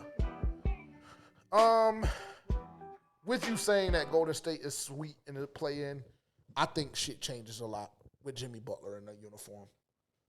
Have you seen like how good they've been with Jimmy? He hasn't seen it. Very different team. He hasn't watched. I don't believe he's watched. If he would have watched, I think that he would be feeling a lot different. About what? I mean, I just literally watched them niggas smoke the fucking game against the Clippers. Literally smoked it. Had it in the grass, fucking smoked it. And that was to lock in with L.A., right? Yes, they're fucking scared Vegas. of L.A. Vegas. They're ducking smoke, nigga. They're ducking smoke. That's what it is. So you think they'll rather play the 1? You think they'll rather play OKC? I think a lot of niggas would rather play OKC just because niggas think OKC are really sweet. Just because the fact they don't have that experience. I was about to say, I would almost give Golden State the edge in a series versus OKC. Just because of the experience? Yeah. Yeah. And because of Steph. Can we just go ahead and make our predictions for the series? Actually, the series, plural? Series is crazy. That was nasty. 2-5 shit. Fuck you, nigga. Watch your fucking mouth. 2-5. This is very, very easy and simple for me. Orlando. I think that Golden State does win the play-in. Give me Miami in their series. Give me Sacramento in the play-in. I mean that's just hands down. Indiana, they're pussy to me. They're pussy as hell to me. I don't think Giannis is going out like a bitch. So I'm gonna take Milwaukee. I think LA clips Denver. Damn, we're going all the way through? Yeah. I think LA clips Denver. I'm just giving my series winners. Now. I think LA clips Denver in that series. I think it goes 7 games, but I think Kawhi and Norm have 2019 flashbacks and they clip Denver. Because Denver has not been playing good basketball. They just simply haven't. And they just fired their head coach. Why anybody would do that shit at this point in the season as a playoff team, beyond me. But, I'm not in the front office. I'm not in the building. I think the Knicks beat Detroit probably in 5. Niggas been sucking Detroit off, and to me, they're still pussy. And I'm gonna say that Lakers-Wolves series. I'm gonna go LA, but I think it goes 6. Wow. And I mean, all the 1 seeds are gonna win. Like the Celtics, whoever comes out of that Hawks and Magic series, the Celtics are gonna win that in 5. I think oh shit! So we blazed it. Because if the Warriors win, then they'll have to play Houston? Yeah.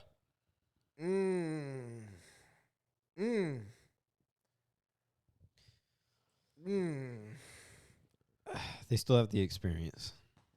Yeah, that's interesting. I got Sacramento beating the Mavs. And I got them playing OKC in the first round. OKC will clip them. I think the Warriors beat the Rockets. I think the Lakers beat the Timberwolves. It's very tough with the Clippers and the Nuggets. The Nuggets haven't been playing good basketball, and they just fired their coach. I think the Clippers could possibly get the Nuggets. I think the Clippers can possibly get the Nuggets in 7. They've been playing very good basketball towards the end of the season. I think the Celtics run through whoever comes out of that series. I think the Knicks beat the Pistons. I have the Bucks beating the Pacers. Dame is supposed to come back at some point in time. I have Cleveland beating whoever they play in that series. Yeah. Is yours any different at all? It sounds like you're high on Golden State. Do you have them niggas winning the chip this year? No. Who do you have winning the chip? Study long, study wrong. It's very, very fucking simple. JT. I was about to say. I think Boston has a great chance of 2-peating. But I'm not counting out the King and Luka. Yeah, I think I have the Lakers coming out of the West. I'm going to go ahead and put that on wax. I have the Lakers coming out of the West. And if they have to see Boston. That'll be a phenomenal. It goes 7. I think we can all agree on that. Because last year we saw Luka playing by himself against Boston. Yeah. This year we would see Luka playing with the King. Because they've been making a great point on a lot of these past couple of nights, LeBron has been the third best player on the Lakers. And that's fucking scary. That bitch AR-15. Yeah, he's a demon. Good God Almighty. Good God Almighty. What did he say? Yeah, niggas was saying, I got the white boy. He said, it's going to be hell. It's going to be hell, yeah, for sure. Yeah. Good God Almighty. Yeah, that bitch. Gave Luka, put Luka beside the king and gave him a fucking AR. Good God in the daytime. Get down there, Lay down. He got a rocket in his pocket. Because that bitch has been letting that hoe go. Oh, my God. That would just be good for the brand of the NBA. That's what they need. Boston to LA. Which I thought that's why they were going to give the Warriors in LA. I think they wanted to give the Warriors in LA that first round matchup, but I think the Warriors dicked it off. Yeah, but we've seen it too many times too. I mean, they've played against each other. How many times have they played against each other? Like the last 5 years, I think it's been 3 or 4 times. Well, they could be setting it up for a little later on. Yeah, a little Western Conference Finals action. I think that Golden State has a long fucking day with Houston. Oh, for sure. Yeah, I think if they win that and they have to play Houston's the only team in Houston, the NBA that has 5 players in double figures. The average that shit. Yeah, their starting 5 is averaging double figures. I think a lot of niggas have a long day with Houston. I think that I agree with the fact that LA comes out of the West. I will say that. I think I do agree with that fact. Because Luka, AR, and LeBron, that shit is scary, bro. Especially in the playoffs. I think he has the highest playoff average in fucking NBA history. Points per game? Yeah, points per game. And LeBron, I mean, we know what he does in the playoffs. In a way, is he due? I think it's damn near like Bron is due for a chip. Don't let that happen. Why? You gonna come over here talking crazy? Yeah. Gagging? No. Yeah, no, you I will have a jersey on. If that's what you call gagging. I don't know if LA beats Boston though, bro. I don't know if LA beats. Yeah, I don't know if tough. it gets to that. If it gets to that, I don't know if LA beats Boston. That would be tough, just because LA doesn't really have a true big, so it's kind of tough. And they have Porzingis. Yeah. And Horford. Yeah. Jackson Hayes is like they should have really got Mark Williams. That's where they should have. I don't know what happened. That shit is very weird. Apparently LA the one that fucked it off. I don't know why they did that. I don't know either. And where the fuck has Dalton Connect been? He don't really get no burn. Yeah, see, I mean, that's a problem because he was getting burned before that trade, and then the nigga said he had to get his mind right. Yeah, that was pussy. That's actually my 2-minute warning today, but I'm gonna relax and chill for the time. I have a great 2-minute warning. Yeah, that's gonna be my 2-minute warning. I'm so actually, I'll just wait. But yeah, that shit is pussy. It's pussy. It's soft. It's soft, nigga. I agree. You're a nigga. Oh my god, nigga. I'm not gonna lie. And you get to stay in LA. Like I feel like my mental health would go up knowing that I didn't have to go to Charlotte from LA. I mean, yeah. But with all due respect to the city, of course. But yeah, absolutely. Yeah, I mean, I'm sorry, playing with the Hornets. Yeah. Because the Hornets are a fucking joke of an organization. I mean, and I get to play with LeBron every single night. Pause. And LeBron Jr. No, see, you fucked that off. Yeah.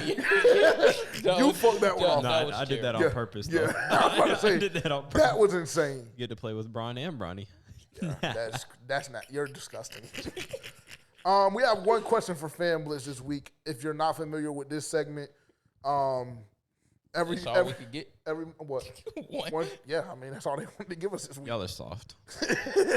No, they be going crazy, though. Some weeks it be like 8, 9, 10. We can't get through all of them, so maybe niggas just be getting discouraged. Don't get discouraged. Keep submitting your questions.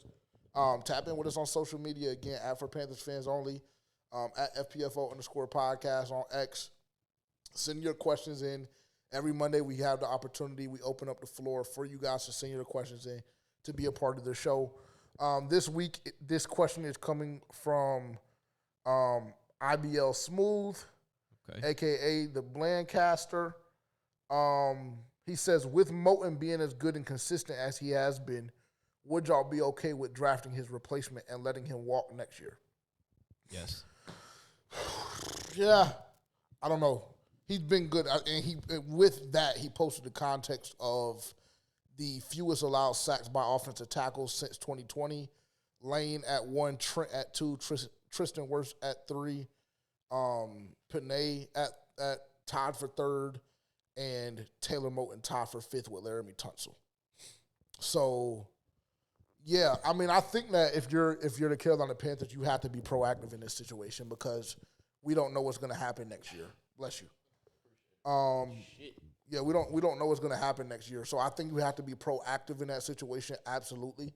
I think you do go ahead and draft his replacement. However, I personally don't know how comfortable I am with just letting him walk. You let him walk next year, sure. You let him walk if you believe that your prospect that you draft this year is ready to take on that challenge. Because, again, we saw last year what Bryce Young looks like without a top 5, top 10 offensive line.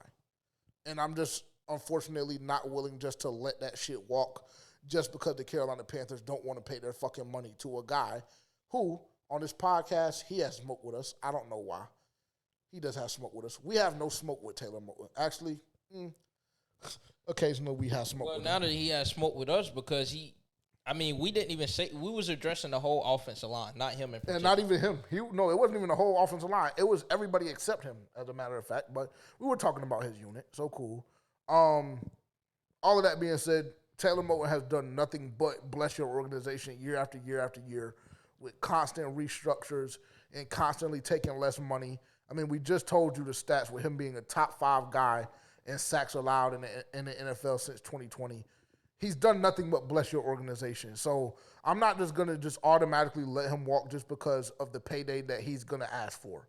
I'm just not doing that, and I'm not allowing that to be the case. However, I am going to potentially draft his replacement this year to go ahead and start developing him. Absolutely. Absolutely. Yeah, I think you can do both. I think you can draft his replacement. Well, one is because you just really never know, and I don't think you can have too many good offensive linemen. Like, you need that position. Guys go down all the time. But I think you can do both. I mean, I think you can draft his replacement, but I still don't think you should shy away from paying him the money that he deserves. Like, he gives you that production this year. He's been consistent over the past couple of years. The stats prove it. I don't see why you don't pay the guy. His contract is coming up next year. It's just something, yeah, I believe his contract is coming up next year.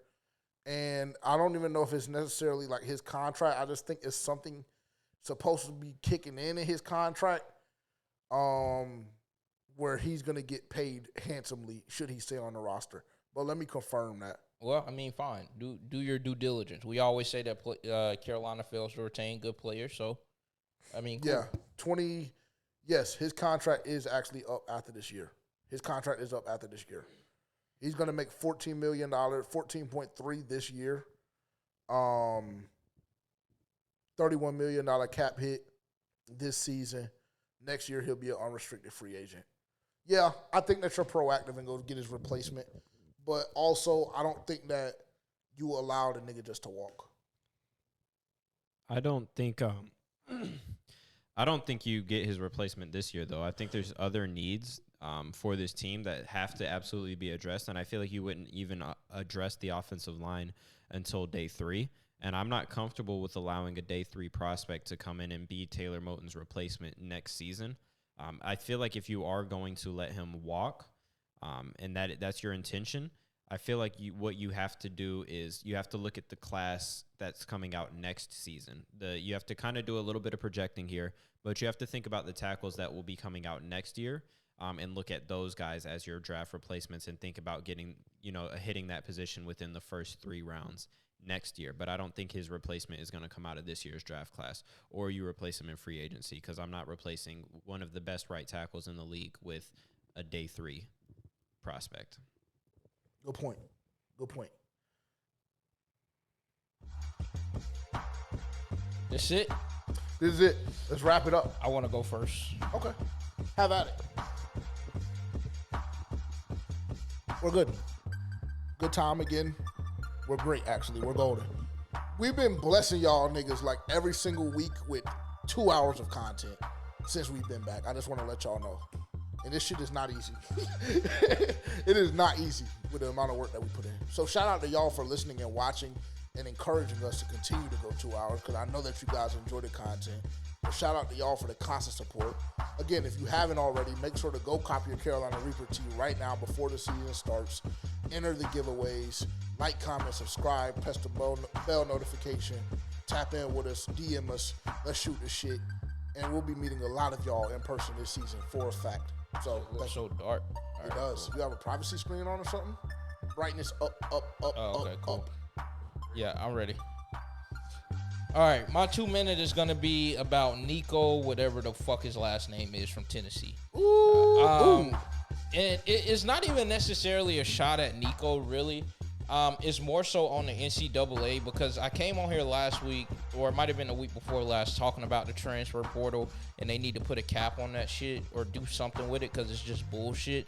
And this is another prime example. When you have no rules and regulations in play, no ramifications, no kind of real guidelines to abide by, you get shit like this, where guys jump in the portal, they're fully committed to a team. Spring ball has already started. Fucking practices has already started. And then you get a guy that is jumping into the portal when he's already committed to a team to demand more money, and not even going to another team to get more money, but basically holding a gun to his team's head like, hey, give me more fucking money or I'm gonna leave. Especially when he's not even worth the fucking money that he's asking for. Like, he's asking to be paid around $4 million.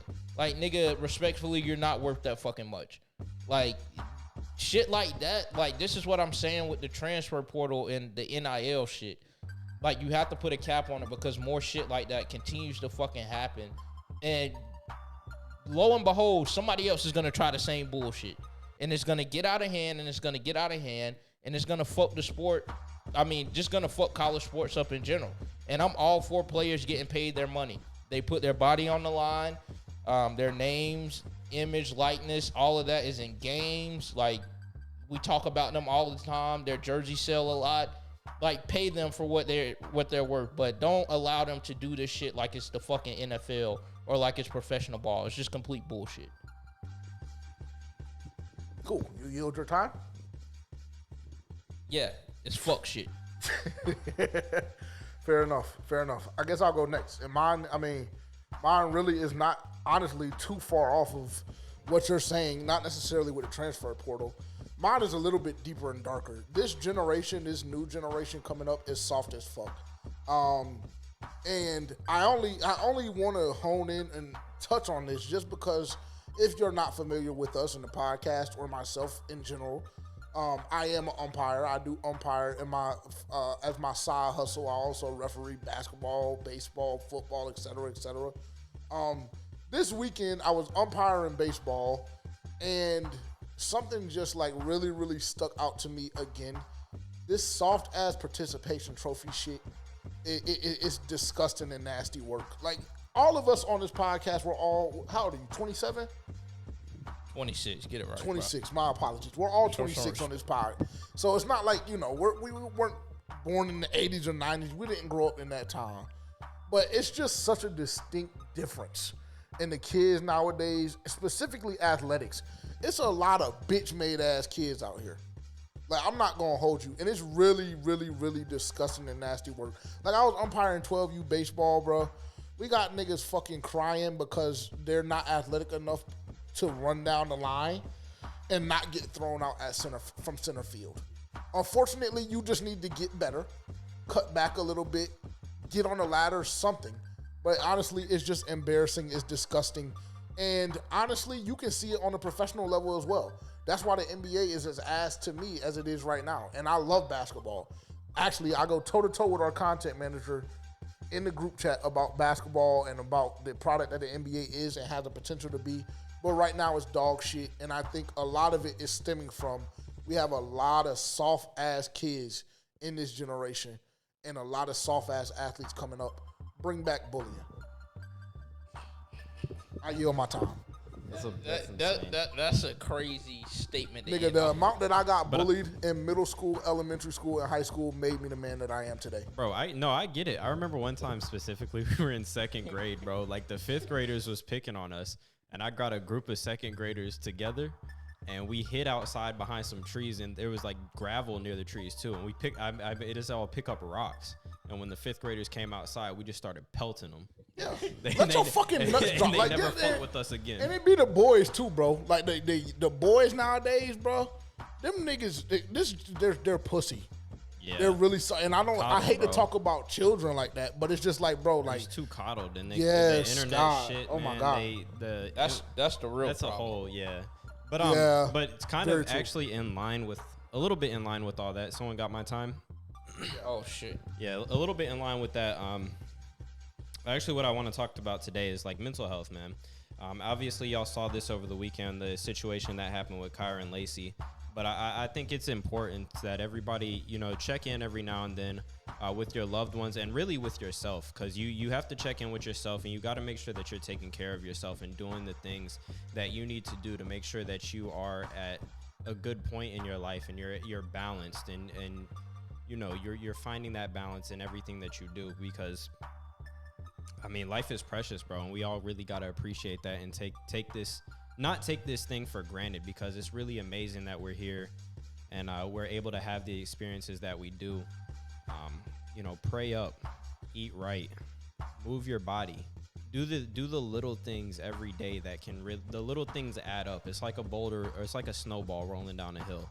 Eventually it turns into an avalanche, and you just got to keep going. Put one foot in front of the other and keep progressing, man, because we're here, man. We're alive. We're breathing. We have these moments. We come together to do stuff like this, listen to podcasts, make podcasts, go out with your friends, little moments in life, eating really good food, doing a good work. Like, working out is not easy. It's a hard thing to do, but the feeling that you get afterwards is incredible. You always feel like you did something really, like you accomplished something.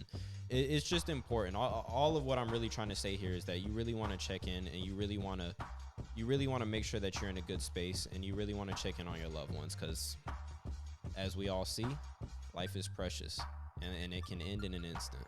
So check in, take care of your mental, man.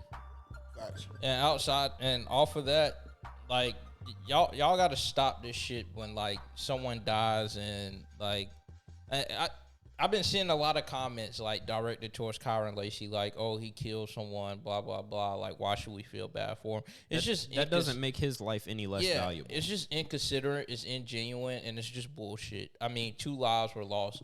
Like, if you can't say nothing nice at all, say a prayer for both of their families. I mean, it's just simple as that. Yeah. Rest in peace to Kyra and Lacey, for sure. And to because I don't want to do him a disservice either. The gentleman that Kyra and Lacey did unintentionally kill, but nonetheless killed, Which he hasn't been convicted of yet.